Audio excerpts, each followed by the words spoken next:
again to Women and Resistance.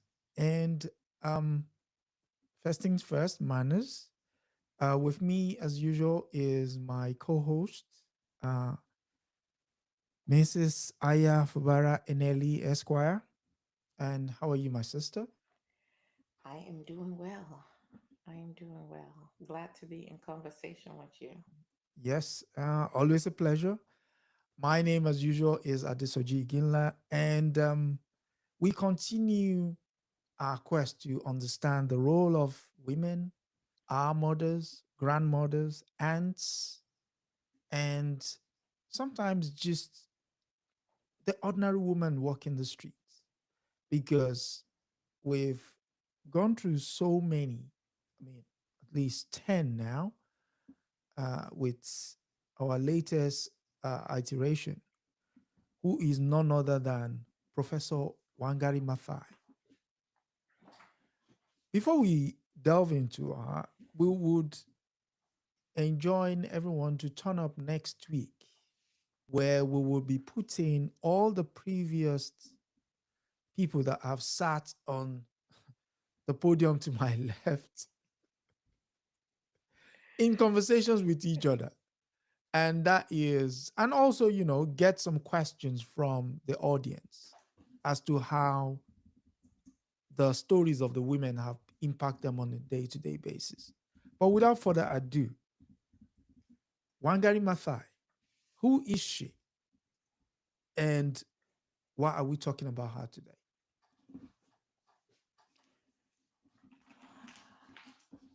I take a deep breath because Hmm. my life, if I can be so audacious to say it, could be a thing of movies. Um, just the scope and breadth of my life. And I died very recently compared to a lot of the people that I know you've already talked about. I made my transition in 2011. So I am of the age of maybe, if I lived, I would be the age of maybe some of your mothers Hmm. or your aunties, or maybe even some of you who are here. So this is not ancient history at all. And the work continues. As you started with the introduction, I was a professor, but I'm going to start at the very beginning. My name is Wangari Matai. It is spelled with two A's, Matai. And I will tell you how I came about that name. Hmm. I was born on April 1st, 1940. So I was born in this month. And I was the third of six children, but the first girl. I grew up in what would be considered colonial Kenya and in a small village of Ihite. Hmm. This was nestled in the central highlands of Kenya. Of course, this was an area that was very much coveted by um, the white settlers. And there is actually an area that is considered the White Highlands Yeah. because what the settlers would do is, as they were invited to come to Kenya, they would settle in the best parts of Kenya where the land was most fertile, where there was clean water, where there was the most vegetation. And to do that, they would displace us, the Hmm. indigenous people. I was born in a land that was lush and generous, where the riverbeds were alive and the trees stood like elders, guardians of our community. Um, but over time, I watched that beauty wither. I watched land being swept away from a lot of different things that human beings were doing that initially started with the colonizers Mm-hmm. and then has continued. I've watched the land be stripped, the forests cut with no concern about the long term environmental impact of these choices, these decisions. The soul of my people were tied to systems of power that did not see us, that did not respect us, and that ultimately educated us not to see ourselves either and not to respect ourselves either. Mm. And my people continue to suffer as a result of this. I chose to fight back, not with weapons of war as you may have covered in the past, not with a sword, not with a Written, dagger, not with a a musket, pen or a pen. a pen. I fought back with plants, with trees, with seedlings. I chose to fight back not with rage, but with a resistance that is rooted in love. And some may have questions about my choices and how effective they were, but these were the weapons that I chose, our seedlings. When I was still a toddler, my mother took me to live with relatives in a nearby town.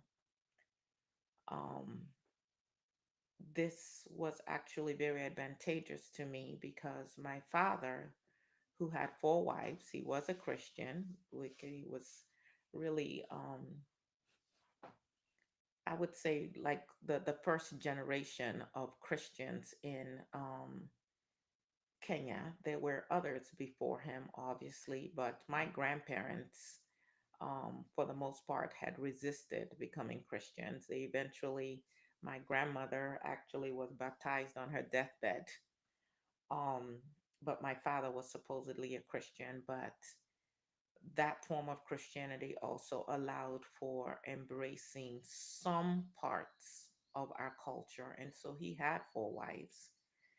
And my father worked on what those of you in America or in the Americas, not just in the United States, because we know this happened across the Americas, would consider plantations, Plantations, but yeah. these were settlements where the white people owned the land, but they provided land for us to come and work.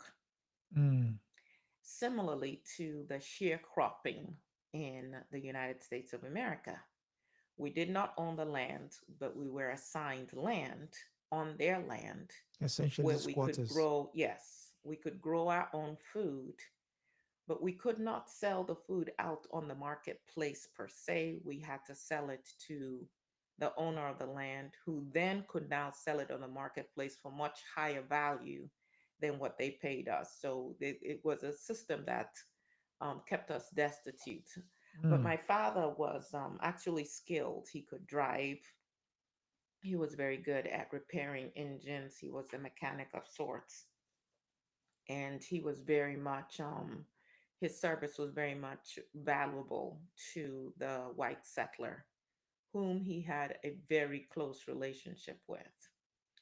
Now we can talk about whether that was reciprocated or not. I would say that by the time the white settler decided to sell his land, he did give my father 25 Of- acres of land. Yeah.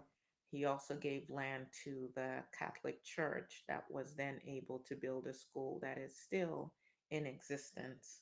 So I suppose you could say he was one of the more benevolent white settlers. Okay. But on this settlement, Hmm. there were no schools for the children of the Africans. And so when my mother left to live with relatives in Ahite, there was actually a school within walking distance.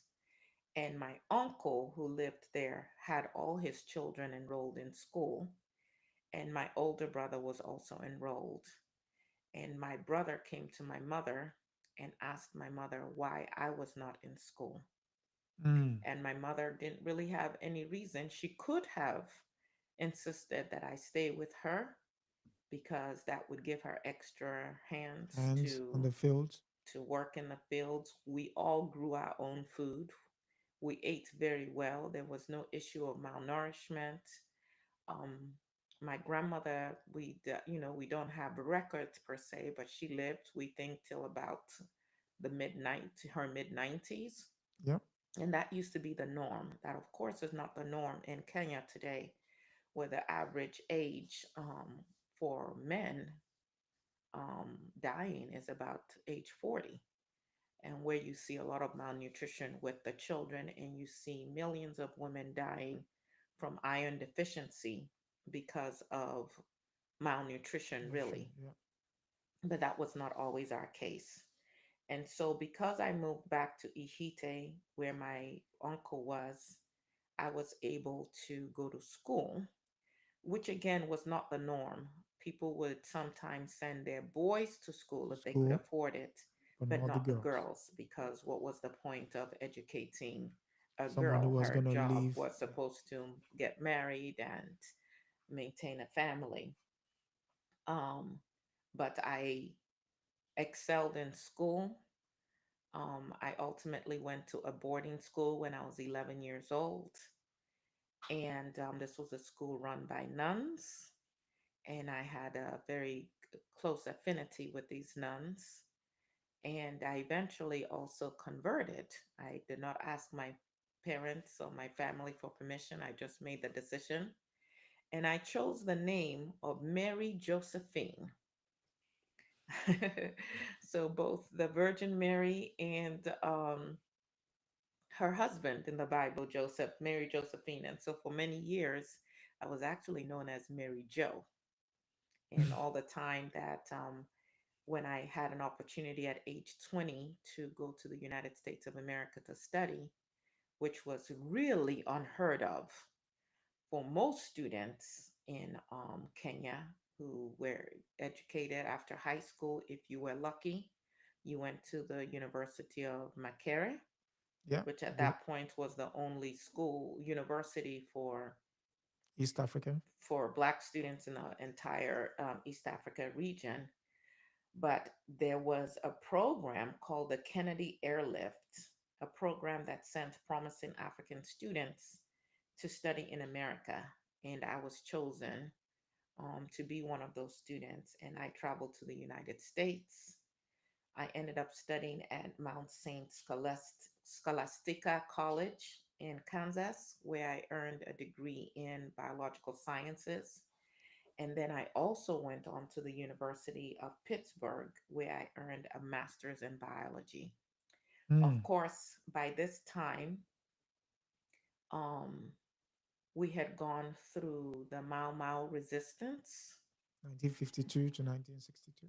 I come from what is known as the Kikuyu. Some people will say tribe, some people will call it the ethnic group. Some people call it a But nation.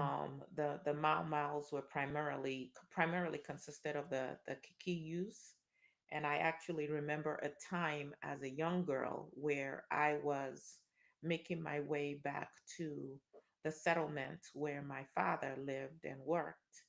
And I was picked up and detained because at that point, even as a young woman, because I was Kikuyu, there was that concern that I was part of the Mau Mau resistance.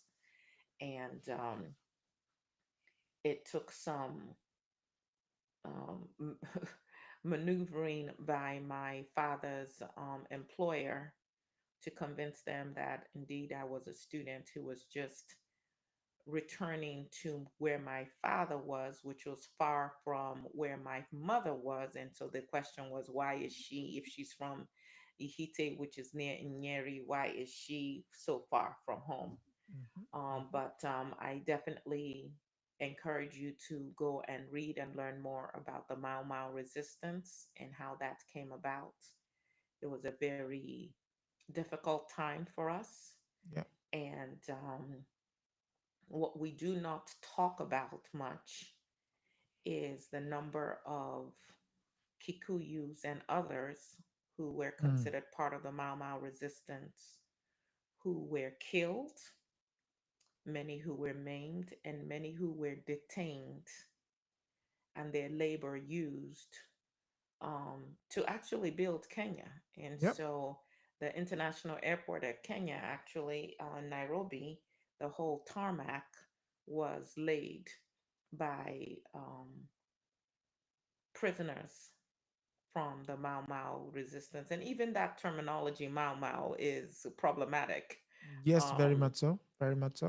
would you like to speak to that at all? Yes. The Mama was a way of dehumanizing the resistance of uh, the Kenyans. They would much rather be known as the Kenyan Land and Freedom Army, the KLFA, which was then led by Dedan Kimathi, Dedan who Kimathi, yes. as part of culture, Kenyan culture is if you're buried, you must be buried facing Mount Kenya. And instead, they turned his face into the earth. So, knowing fully well what the cultural significance of that is. So, I mean, you've given us an idea of what your basic background was. And in terms of culture and the role vegetation played in said culture, could you give us an early story with regards to how you came to understand the importance of greenery and Absolutely. trees in fact? Yeah. So as a young woman, as a young girl actually, I would often be sent out like many other children, and the women did as well, to go out and gather firewood because we use the firewood to cook our meals. And my mother would always admonish me and tell me, you can go and pick firewood everywhere else, but do not go and pick any wood around the fig tree. And there was this huge fig tree not too far from where we lived. Mm, And I would ask her why. And she said, because God resides there.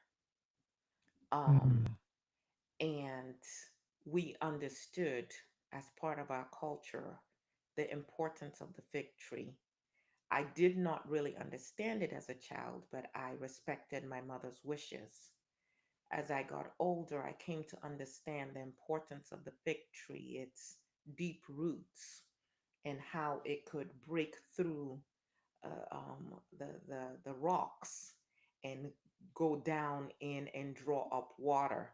mm, And actually, that water would end up finding its way up and bubbling out. And we always had beautiful, clean water. You could just drink it directly from the stream. It also provided an amazing canopy. And so, underneath its canopy, you would see all manners of flora as well, all of them important to the ecosystem. As a child, sometimes when I would play in the stream near the fig tree, I would see tadpoles, well, they were initially eggs eggs. Yeah. of different colors, and they looked so beautiful, and I would try to pick them up because they looked like beads, and I wanted to wear them around my neck. But as I would try to pick it up, it would just, the jelly that held it together would fall apart, and it would just like fall through my hands. And over time, I'll come back and the beads will be gone, and that it will be a bunch of tadpoles of different colors. And Mm, then over time, I would come back and the tadpoles would be gone, and it would be frogs. And again, I did not even understand this metamorphosis until I went to school and learned about the cycle of life. But it was just all so mysterious to me and so beautiful. Um, Years later, when I would return, the fig tree was no longer there. It had been cut down by the white people who now own that land because they felt that the fig tree was taking up too much space. And interestingly enough, the stream had also dried up. mm, So no longer did we have the fig tree, no longer did we have the fauna that grew under the tree, no longer did we have the clean water, no longer did we have that whole ecosystem, the frogs and everything else that grew there were gone. And in that area where that fig tree used to stand, nothing would grow. They would try to plant other things and actually nothing would grow. And now, instead of us having this sense of meeting God or God being in these trees, we now went to church, to a concrete building to find God. Mm. And this has continued till today. And and so these were lessons that I learned as a child, seeing how we could grow things. We grew sweet potatoes, and we grew all kinds of herbs and vegetables, and we ate well. And the other piece that you see now with malnutrition is we went from in Kenya growing food that we could consume Yeah. to becoming so focused on cash crops that we were now growing tea and coffee. People who were malnourished would grow tea and coffee, and there would be tea and coffee plants even up to their front doors, Mm. but not food that they could actually eat. Actually eat. We saw how that it even impacted the birds, because with the fig tree, when it would put out its berries and its fruit, you would have so many birds that would come and eat and be nourished. And as all those trees were cut down, and the white colonizers introduced their own kind of trees because they Trees. Yeah. grew faster, but Hmm. they did not do the same thing in terms of their root system and how they held the soil together. So now you also have soil just being washed away into whatever water we still had. And so Mm. instead of the clear water we had, you would have this muddy water, filled with silt, which was also taking up the topsoil every time it rained. And so what you see is the deforestation of Kenya. Um, what you see is this over reliance on cash crops. What you see is the malnutrition in our community. And of course, this is not just in Kenya. This is something happening across Africa, in many ways across the globe. But we understand that with climate change and with this deforestation, that the people who are going to be hit hardest are going to be the people in Africa, actually. Yeah. But in 1971, I became the first woman in. So after my studies in the United States, I returned to Kenya. We were now an independent nation. At least that is what we called ourselves. But we very much had kept almost all of the um, Colonial infrastructure. colonial infrastructure, and I was excited. In fact, when I came back, my family met me at the airport, and on the ride back to where we were staying, it was President Jomo Kenyatta on the radio. Of course, again, go back and read some of this history because he had been in prison, sentenced to jail for 7 years as part of the resistance. But at the time that I'd come back, he was the president, and um, he had high hopes for Kenya, and many of us had those same high hopes. I hope so. Although now, in retrospect, as I recall some of his speeches and his call to us to join the workforce and to plant tea and coffee, I can see how we had not done a sufficient job of decolonizing our minds Minds. Yep. so that we could create a different society for ourselves. Mm. But I ended up getting a job at the university. At that time, I was one of three women who were employed as lecturers or professors. And we found out that we were getting paid much less than the men were for doing the same job. There was this sense that men are primary breadwinners for their family. And so even men who were in positions that were lower than Well, ours made more money than we did as women, regardless of our qualifications. And that was a fight that I took on. way ahead of my time, it appears. Um, and you could say that maybe that was the beginning of some of my troubles. Yeah. Um, I did get married, and while to my husband Mwangi Matai, and we had two weddings. We had a traditional wedding, and we had the quote unquote white wedding, Wedding. where I wore a long white dress with a long veil, and we had that wedding in the Catholic Church. And that tradition still carries on in Africa today, where we seem to think that our own traditions are not sufficient. You have And to. so for my husband was also well educated, had been educated in America as well. And so befitting of our status, we got married in the Western way, and that and with the pictures and all of that. And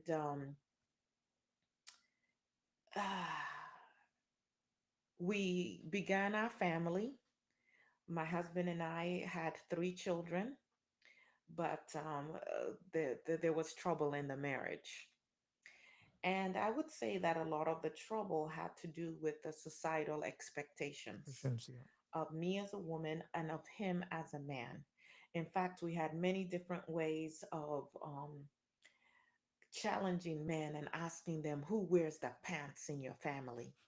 And the fact that I was so well educated and actually better educated than he was in the formal sense, the The academic. westernized Yeah. sense, Hmm. yes, was an issue. I tried very much to do everything that was expected of me. I taught at the university.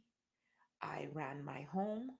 I did have someone, a nanny, who helped me with the children, but I cooked.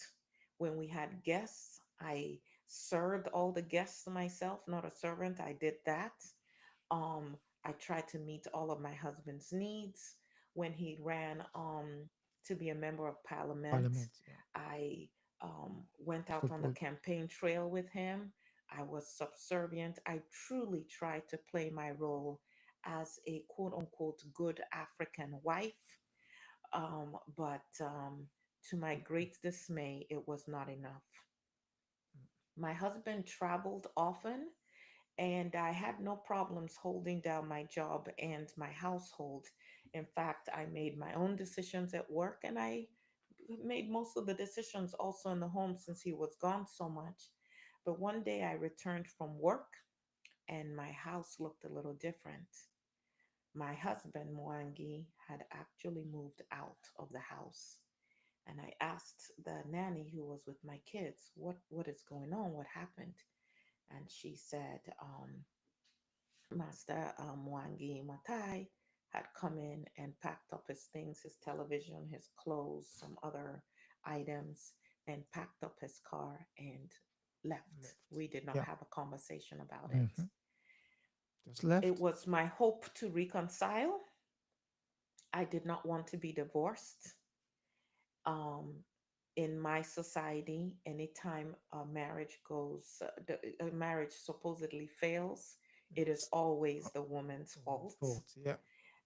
I knew that there was a spotlight on me, and I tried for years to reconcile with my husband, but finally he filed for divorce. I had hoped that it would be a quiet divorce. He could have chosen that route, but he didn't.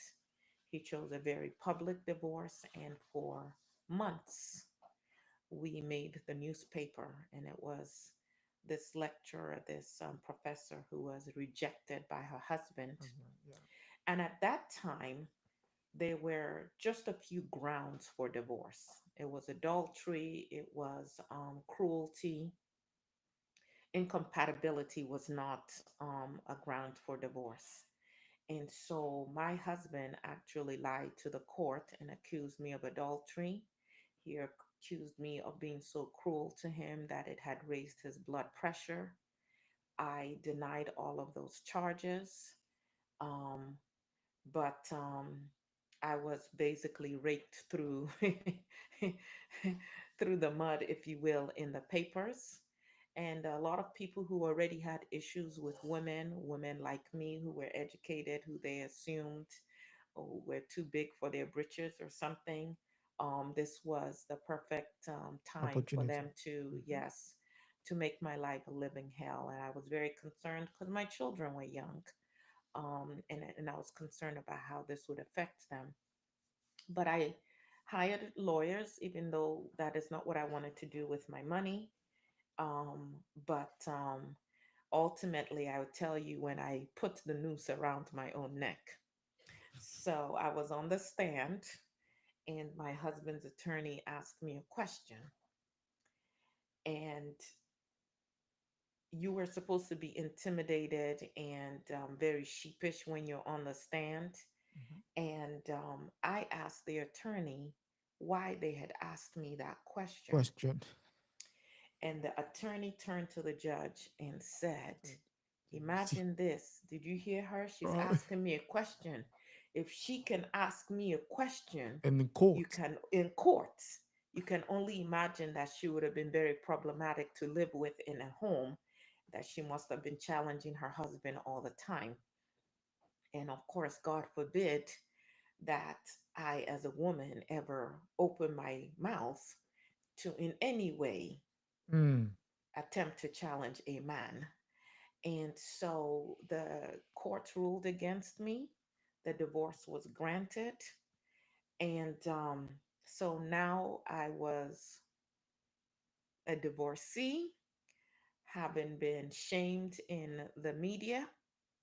But my challenges were only beginning Mm. because I was approached by a magazine editor who wanted to interview me about my divorce ordeal.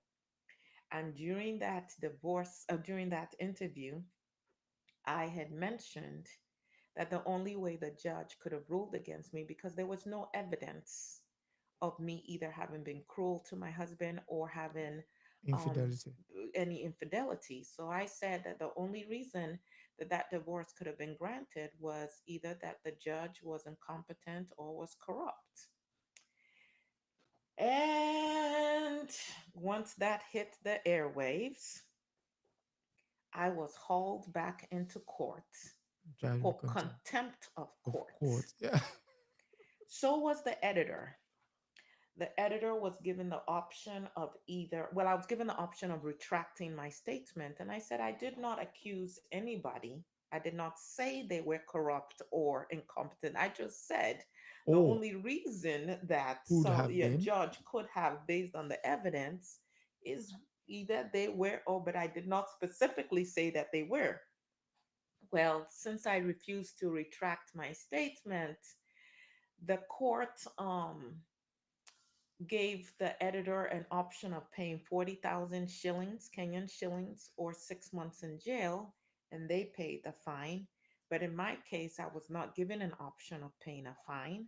I was sentenced to 6 months in jail, and I was immediately carted off to jail. Didn't have any chance to arrange things for my children or anything. And of course, as a mother, I was very concerned about that. Um, Again, I had spent money on attorneys, on lawyers, trying to fight the contempt charges. And fortunately, there were people who felt like the punishment was too harsh. And so, although I was hauled off to jail and it was a very miserable place to be, and beyond my initial detention when I was suspected of being part of the Mau Mau resistance, this was really my first Time in jail. time in jail. But as time would go on, I got a lot more acquainted with the jail system. I actually was kind of considered a jailbird because I went back many times.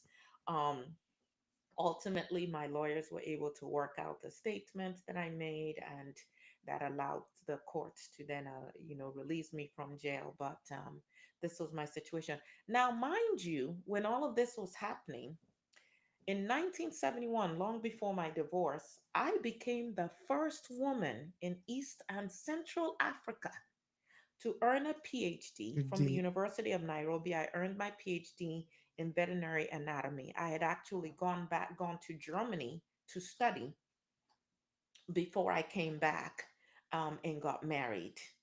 I also taught at the University of Nairobi, first as a lecturer, and then eventually rose to the rank of chairperson of the Department of Veterinary Anatomy, and also became an associate professor. Mm, None of these things insulated me from what I was to experience. In fact, over the course of my life, dealt with not just gender discrimination, dealt with quote unquote tribalism based on which ethnic group I was a part of, dealt with issues with classism, just the concern of who do you think you are. In fact, during our divorce proceedings, I didn't hear my husband say this, but this is what the press reported. She's too strong, she's too stubborn, she's too educated, to be a good wife, something along those lines. Um, I was always told that I was too loud, too bold, too proud. But I had seen the world, and I had also grown up with my mother and my grandmother, mm, and I knew that what women could do if given a chance. I should say this though, in terms of the gender discrimination, although I did not witness it myself, I was aware of the fact that my father did had beat. the right to Mhm. and did beat his wives. Wives, yeah. So, women were essentially like children that could be directed and controlled by men. Yes. Speaking of that part of culture, um, you were often quoted as saying culture is coded wisdom that has been accumulated for thousands of years. And this wisdom resides in the values, songs, and stories. So, how do you think, given the colonialism that Kenya and largely most Africa went through, cut them off from the ideal that the trees, the plants, the environment was an essential part of who they were as a people? That is such an important question for us to consider at this time because there are lessons for us to still learn today. So, when the colonizers came and as they continued to take over our land, they instituted a tax system. Now, prior to that, we battered and we bought and sold based on our goods, not, a monetary system. But to pay your taxes, you had to pay in money. You could not pay in goats or your vegetables or your potatoes or anything of that nature. And so, what it forced mostly the men, and eventually, when they would go and live on these settlements, they would then take their wives and their children, and all of them became free labor for the white settlers. These men would go and get jobs with the white settlers because that was how you could get money so that you could then pay your taxes. And this is also where you start to see the disintegration of the family because where we all lived together, now sometimes the men um, would work in places where they could only come home every 3 months. And some of them worked in places where they could only come home once every year. So some of them would have a wife maybe where they were and other Mm, wives somewhere else and so on and so forth. But so you start to see first of all that breakdown because you're going and you're working for someone else and you're working in the manner that they want you to work, which you have to do so you can make money so you can pay the income tax, because if you don't pay the income tax then you can be imprisoned. In fact, they started to put loitering laws in place. So if we were just sitting under a canopy enjoying ourselves, you could come and get arrested for sounds loitering. Some of sounds you in the familiar. yes, some of you in the United States of America may recognize that. The Um, vagrant laws. exactly. And so with the school system, as soon as I went to school, there was a rule that you could not speak your indigenous language, you must speak English. In Mm. French speaking countries, it was you must speak French. And so they actually had a system where if they made us like start to tell on each other. There was a sign that you would be made to wear if you were the one caught speaking any language besides English. English. Yeah. And the sign would say, I am stupid, I am dumb, things of that nature. And because you did not want to be the one wearing that sign, you made sure you didn't speak English, you didn't speak anything but English, and you would actually report anybody else that you heard speaking any language besides English. Now, remember these boarding schools. So we're taken away from our families. We don't go to school and go back home in the evening. So you're Mm. cut off from your family.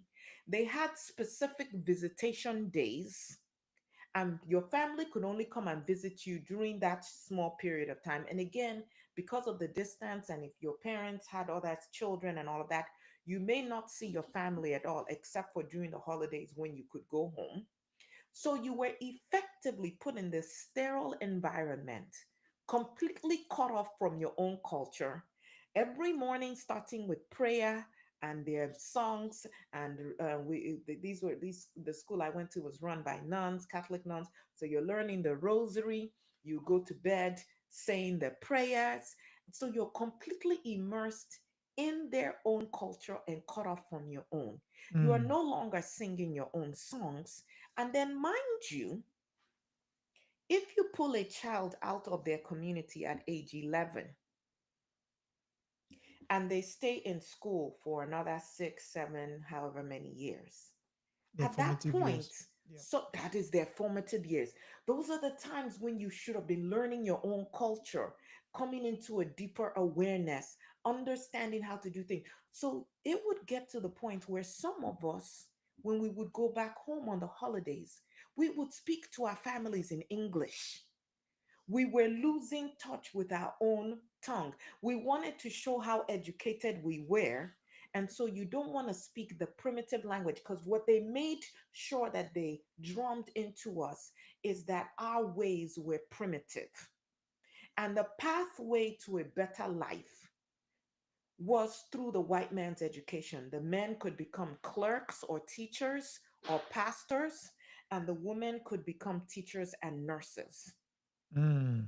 Mm. And that allows you to wear more of the European style dresses and make some money and not live a subsistence kind of life.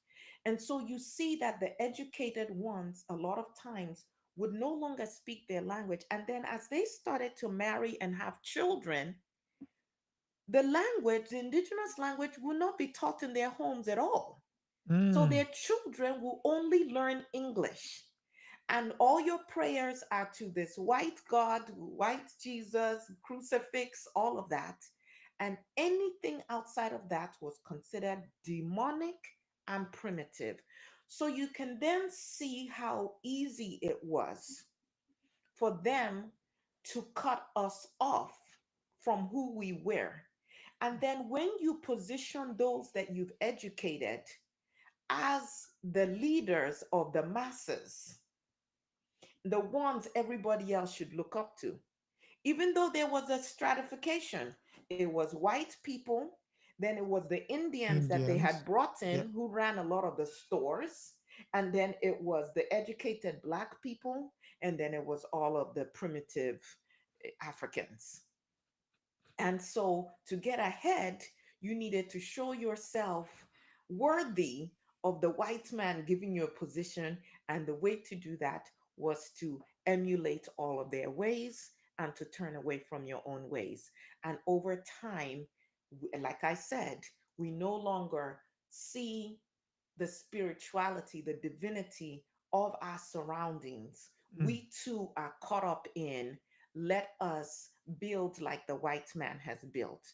You Mm. know, when my mother moved back to Ihite and we needed to construct a home, you know how that was constructed? Go on. The women gathered up the sticks and everything, the men came Like within a day, my uncle brought his, his age group. They constructed it. The women came, put the mud on the walls, and then had the thatch that we put on the roofs. Let me tell you, it didn't matter what the weather was. Those mud walls, they kept in the heat and they kept out the cold. It Cool. was always a temperate um feeling inside of our homes. Now, we did not just sit in the homes though. You only Mm. really went back into your home to sleep. Sleep. Yep. What we did was we worked, we got vitamin D from the sun and things of that nature. We were not a lazy people. But then here come these people with concrete, and that is what I found out in school when I went to boarding school. Yes, they had running water and some electricity, which we did not have in my village, what would be considered a village. Um, but when it got cold, we were so cold because those concrete walls did not hold in heat. They let Mm. in all the cool air. And yet the corrugated roofs, zinc roofs, were conductors that will bring in so much heat. Heat. So when it was hot, it was very, very hot inside. And when it was cold, it was very, very cold. And we could not understand how our system was actually better. And when we talk about sustainable environments, was actually a sustainable way of living because those thatch roofs could just biodegrade back into the earth. The Mm. mud is what you use to build your house. And instead, we went for these westernized systems that continue to cause us a lot of problems even today. She So that was is how we lost touch of our own culture. They trained us as such. okay. Reading your recount, it shows that you were not a stranger to taking on power, and by that I'm talking about um, the second president of the republic, Daniel Arap Moi, who wanted to, uh, shall I say, use the Uhuru Park to build a monument of. I mean, you could tell us the story. Tell us the story. There are so many stories. We don't even have enough time to go through it all. And so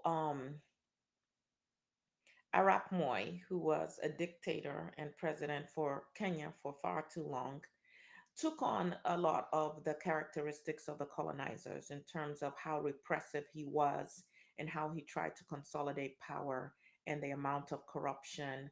And we were at that point fighting to maintain our forest and our green space.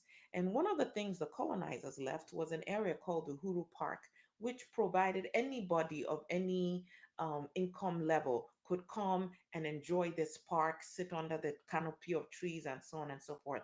Well, I became aware through a young attorney that Arap Moi had decided, he and his party, Foreign that they backer. were going to build a huge headquarters in Uhuru Park.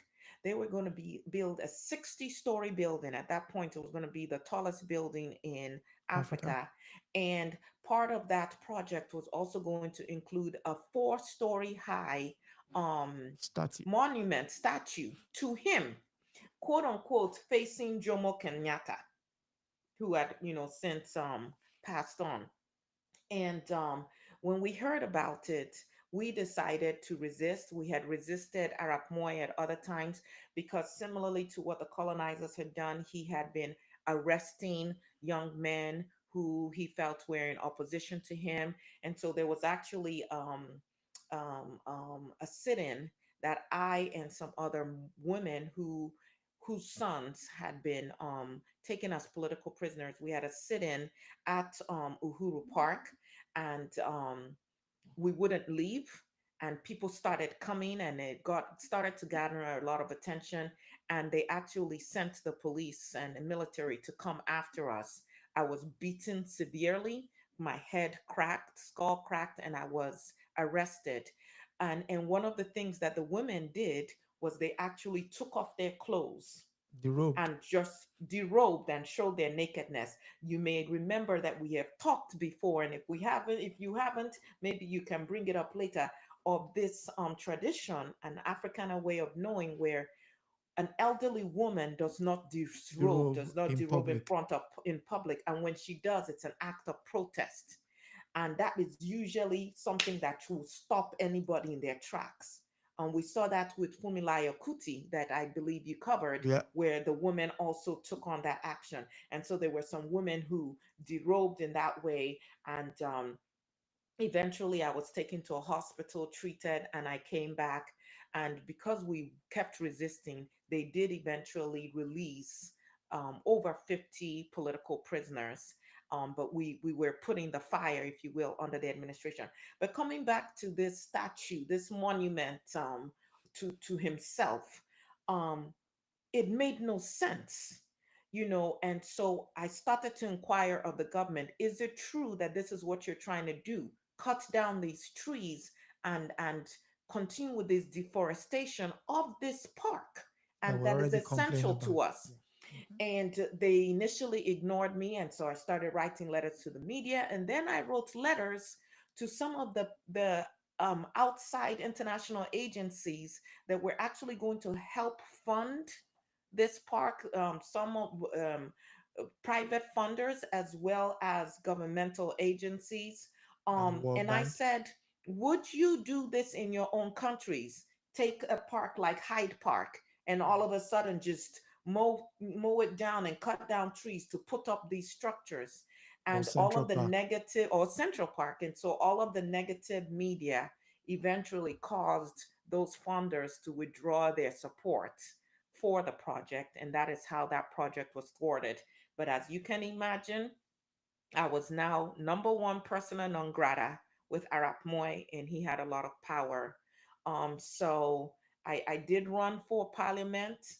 Um, my university, I was still with the university, and they said if you run, you cannot be a The lecturer. Mhm. lecturer. And so I gave my resignation on a Thursday, and then I found out on Friday they said, um, The party had well, the party.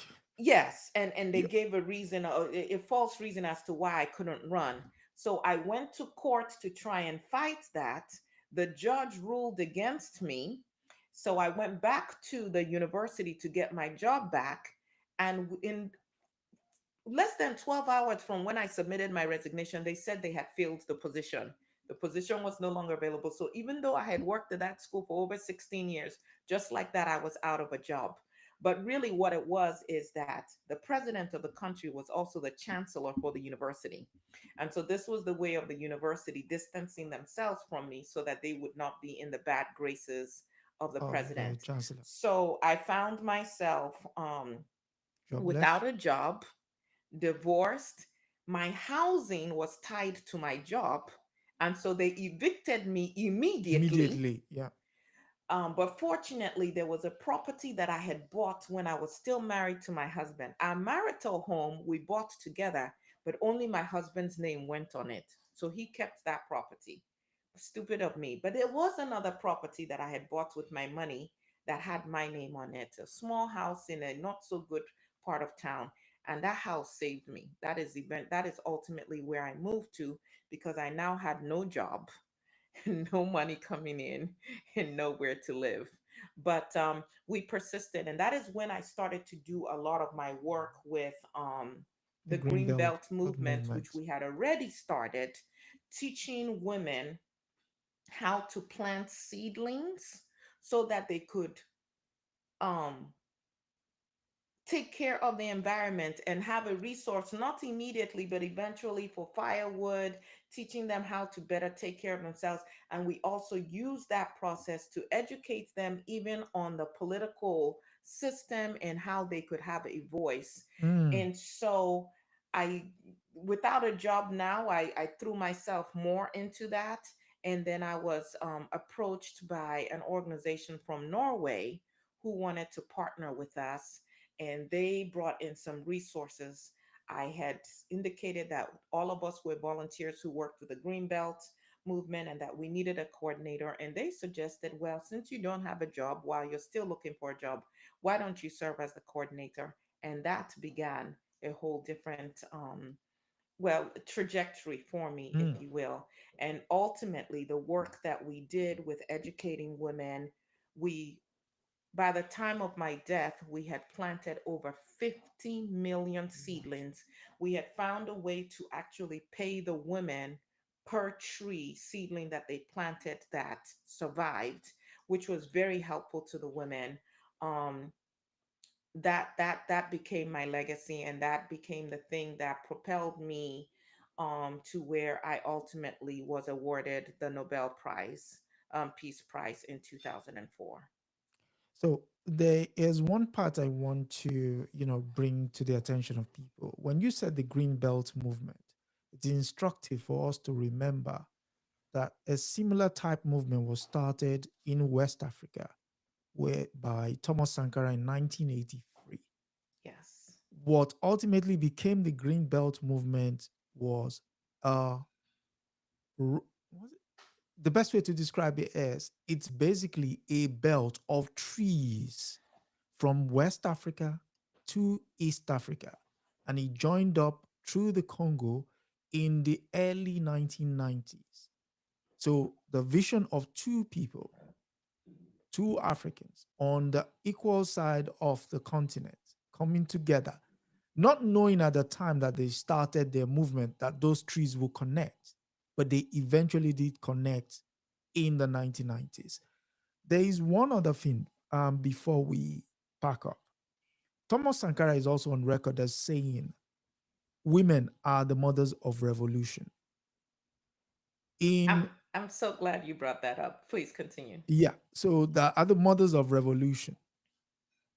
The way you moved and you said, and I quote, the Green Belt movement was not just a nursery for trees, but was a nursery of ideas, women rights, environmental justice, human rights, empowerment.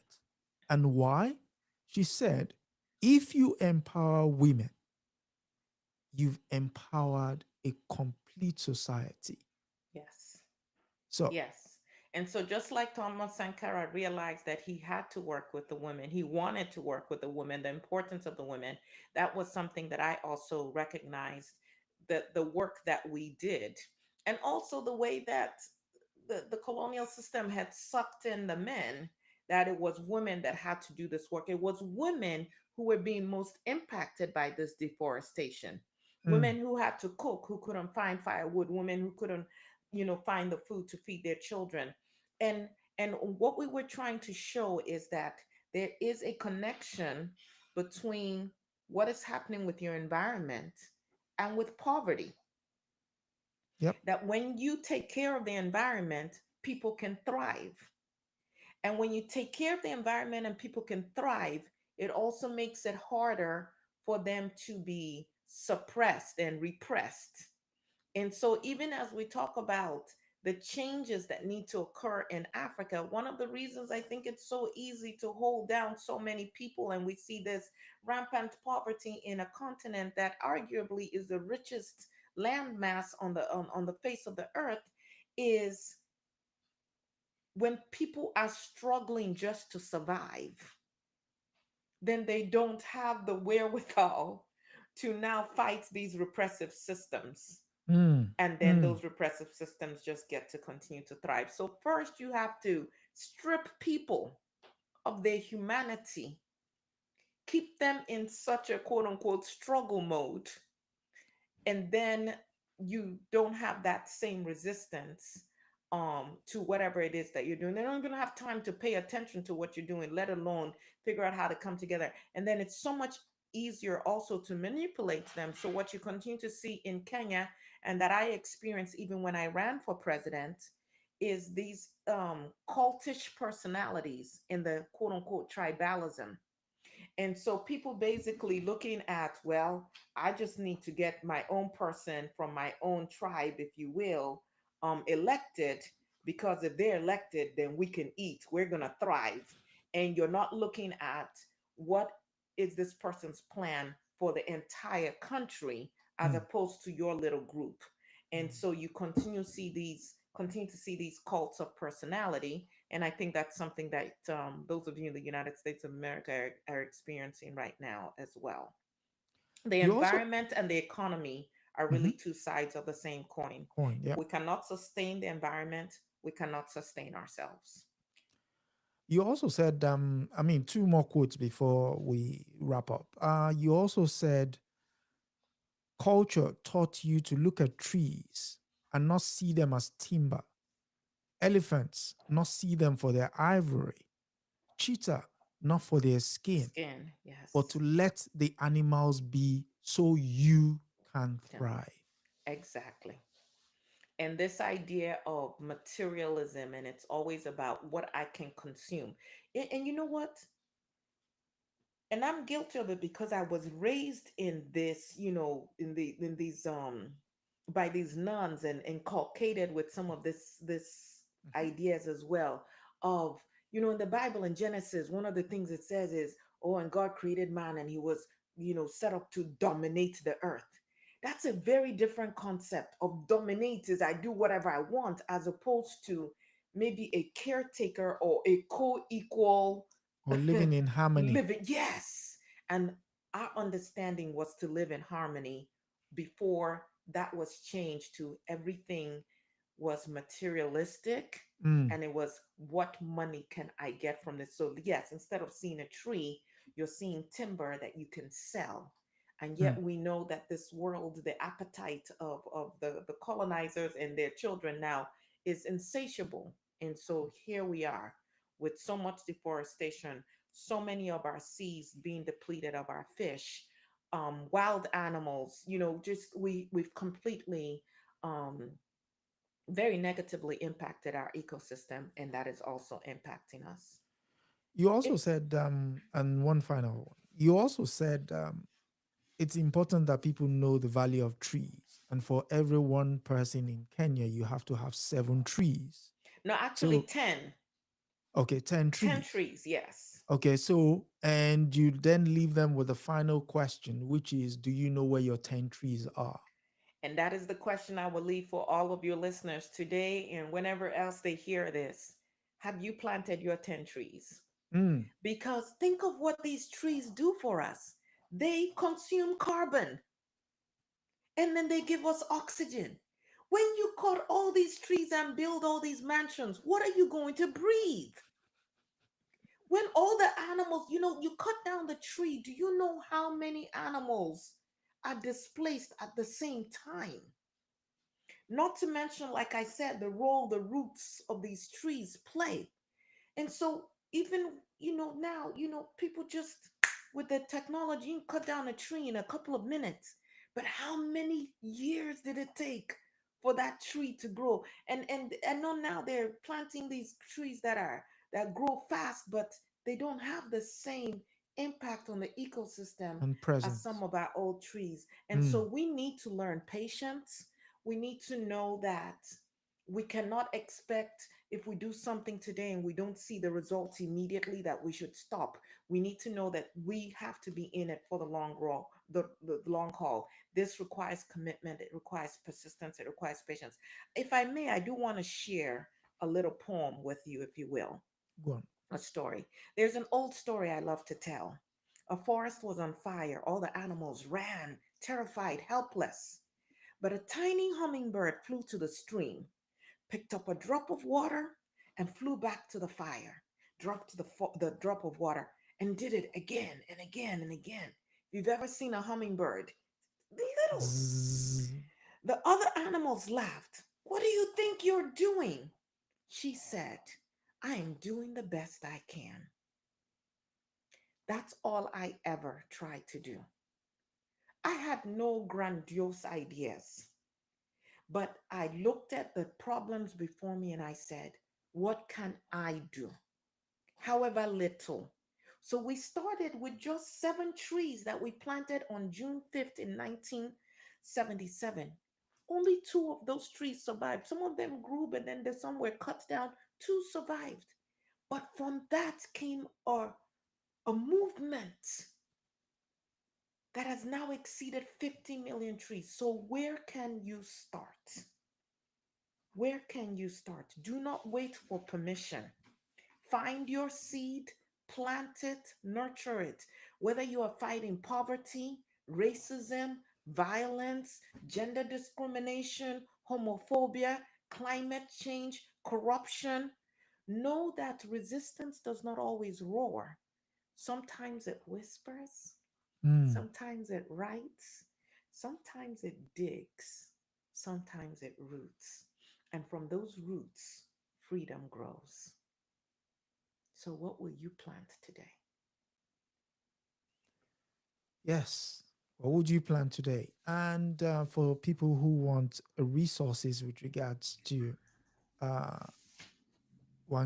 Professor Wangari Maathai, there is a couple of videos on YouTube. One is the book Unbowed. She's got a I actually wrote quite a few books. no, So, yeah, so you can hear directly from me. But yes, please okay. carry on. So yeah, Unbowed, the challenge for Africa, Yes. and then there's the documentary Taking Roots, the vision of Wangari Maathai. I So, also wrote a book called Replenishing the Earth: Spiritual Values for Healing Ourselves and the World. Because the healing really has to start within. We have to reconnect to our divinity, to our own form of spirituality. And that means that you're going to have to reject some things that you've been taught. And then I also wrote a book, The Green Belt Movement, sharing the approach and the experience. So you don't have to reinvent the wheel. hmm, Go and learn from our mistakes and then implement it where you are. And then there are many books that have also been written about me. Seeds of Change, Planting a Path to Peace by Jen Collerton Johnson. It's actually a children's book. book, There's yeah, another one, Wangari's Trees of Peace, a true story from Africa by Jeanette Winter. Again, this is a children's book. There's another one, Planting the Trees of Kenya, the story of Wangari Maathai. And then there's another one, Wangari Maathai, the woman who planted millions of trees by trees. Frank Pavot. And then Wangari Maathai by Maria Isabel Sanchez Vergara, which is an early reader biography. I do have to say this. Remember, I had mentioned how I got the extra A in my name. So, excuse me. So my last name is spelled Maathai. Now, it's not lost on me, Maat, Mhm. but that was not what originally caused me to change my name in that way. So my husband's name was Mathai. And when I married him, I actually did not initially change my name.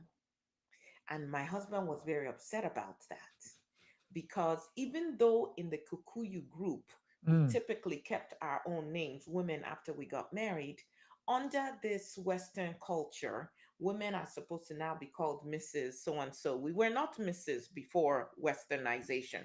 mhm. And then now you have to take on your husband's name. So when I saw how upset my husband was, and I knew I already had the issue of you're too educated and so on and so forth, I did hyphenate my name. So my father's last name hyphen and then my husband's name Matai. But over time, I even dropped that my initial surname and the hyphen, and it was just Matai. Well, when this man divorced me, you know what he asked for? He asked for his name Name back. back. And I said, this is crazy. First, I didn't want to take the name. Now you want the name back. But I'd already established myself under this name. So what I did was I added the extra A. So I was still Wangari Maathai, but I added the extra A. So women, you can be creative. Even when Mm, people try to cross you, and this is just a little snippet of my life.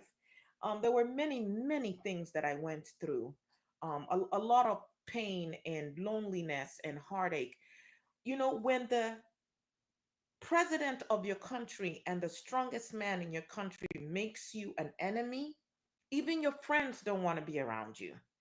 mm, So there were many lonely days, many lonely nights, many days that I was concerned. At one point, I actually took my three children to go live with their father, and I took a job outside of Kenya because I needed work and I had to be able to support myself. My children eventually came back and lived with me, but my life has not been easy. But I always had this philosophy, and I want to share this philosophy with you really quickly here. Um, uh, it's in my book. So I said I would seek liberty for all, promote mutual respect and tolerance, and would demand that rights go hand in hand with responsibilities. I always felt that no matter what problems beset me, there was a silver lining somewhere, and my focus was always positive. I never saw failure as being the final thing. If I Hmm. fell, if I was knocked down, all I needed to do was to focus on how to get back up. And so, even when I was diagnosed with cancer um, in 2011, I was still very optimistic. Unfortunately, I did pass away from ovarian cancer at the age of 71, and I was buried in Nairobi's Uhuru Park, Fuck, yeah. the same ground I had once fought to protect. I asked not to be buried in a wooden coffin because I could not in death destroy the very Thing that you're trees that trying I to had given protect. my life for. Yes. And so my legacy continues today through the Wangari Maathai Foundation, and I encourage you to learn more about it and to maybe join our work. Yes. And with that, we thank you for sharing your story with us. We've come to the end of another episode. Next week, we are going to be putting all the previously discussed personalities in that chair in conversations with each other. And if you have any question that you've garnered in the course of listening to um, the discussions, you can put them in the chat and we'll try and see if ready answers are provided. So So, Miss it's gonna be like multiple personalities having a conversation. Session, Let's see what Lauren Hansberry has to say to say to Nanny. exactly, And yes, let's see. So and we're looking Mary, forward to yeah, that. yeah, yeah. So, and again, it started as an idea and it's been growing. It's taken on a life of its own. And yeah, so next week will be another unique experience. So join us again. Like we say, like, share, subscribe, share the stories. And And plant until some next, trees. yes, plant your 10 trees, 10 trees to be fact. So until next week, It is a pleasure. It is an honor, and thank you so much for providing this forum to bring forth these lives and these legacies. Thank you, and thank you all for watching. it's my pleasure. Again, yes, thank you for watching. I'm humbled and being in audience with them. So uh, we'll see you all next week. Good night. Good night.